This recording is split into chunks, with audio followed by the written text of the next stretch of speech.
prematur. Terus ada juga yang belum pernah melahirkan, memiliki riwayat nyeri haid dalam keluarga. Lalu ada juga seorang perokok. Lalu ada juga yang penyakitnya seperti disebabkan dari nyeri haid. Yang pertama, halnya yang dilakukan untuk mengurangi nyeri disminor karena menyebabkan nyeri yang cukup hebat dan rentan mengganggu aktivitas berikut. Untuk mengurangi nyeri disminor karena menyebabkan nyeri yang cukup hebat dan rentan mengganggu aktivitas berikut. Berikut ini hal yang bisa dilakukan untuk mengurangi nyeri akibat disminor. Langkah yang bisa kamu lakukan adalah sebagai berikut. Yang pertama, kita kompres perut. Kamu bisa mengompres perut atau punggung di bagian bawah dengan anduk kecil yang dicelupkan ke dalam air hangat atau dengan botol yang sudah diisi dengan air hangat. Berkat kompresan ini, maka panas yang dihasilkan membuat pembuluh darah melebar sehingga aliran darah dan suplai oksigen dapat lebih mudah mencapai daerah yang sakit. Aliran darah yang lebih lancar membantu melemaskan otot-otot yang menegang dan kaku sehingga mengurangi nyeri haid. Yang kedua, ada aktif bergerak. Nyeri haid bikin badan lemas dan suasana hati naik turun. Akan tetapi ini bukan alasan untuk kamu bermalas-malasan. Usahakan tetap untuk aktif bergerak, termasuk melakukan olahraga. Kegiatan ini membantu mengurangi rasa sakit karena olahraga memperlancar sirkulasi perdarahan.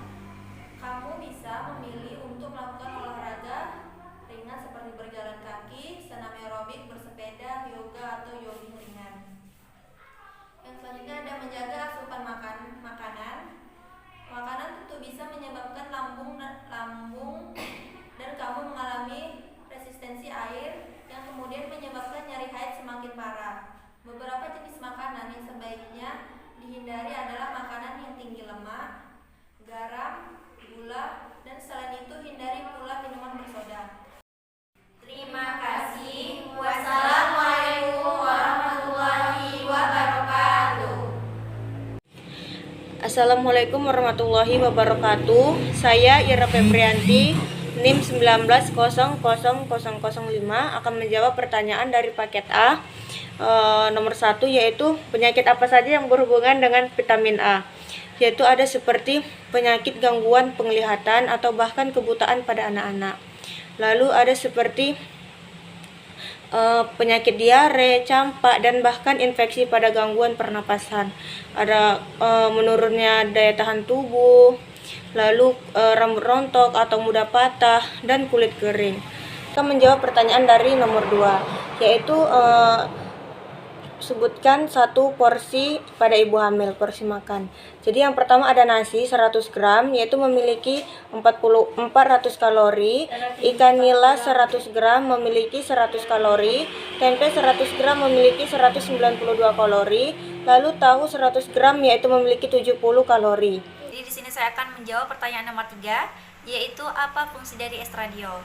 Estradiol berfungsi untuk mengatasi gejala rendahnya kadar hormon estrogen, seperti pada wanita yang sudah memasuki masa menopause ataupun yang sudah berhenti siklus menstruasinya. Rendahnya hormon estrogen bisa menimbulkan yaitu gejala iritasi vagina kering, dan juga rendahnya gairah untuk seksual.